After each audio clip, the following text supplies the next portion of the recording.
एक बार परी लोक में एक काली परी रहती थी। वह स्वभाव की बहुत ही अच्छी थी।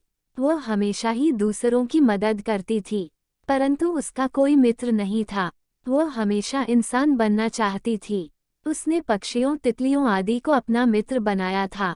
एक बार एक तितली पृथ्वी पर भ्रमण के लिए आ रही थी तो उसने काली परी को भी बुलाया।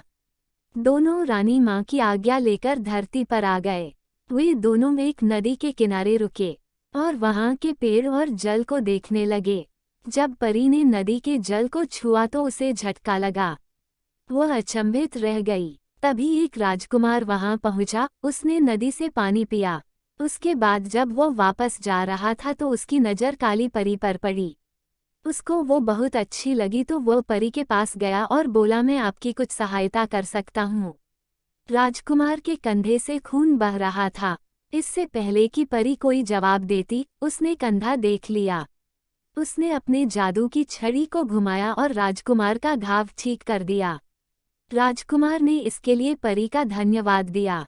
वह उससे विनती कर रहा था कि वो उसके महल में चले। तभी वहां एक बाबा आ गए। वे अपनी 2 बकरियों को ढूंढ रहे थे। जब परी को पता लगा कि बाबा परेशान हैं, उसने तुरंत अपने जादू की छड़ी घुमाई और जादू से उनकी बकरियों को वहां उपस्थित किया। बाबा बहुत खुश हुए। बाबा ने अपनी दिव्य दृष्टि से पता लगाया कि वह एक परी है और परीलोक से आई है।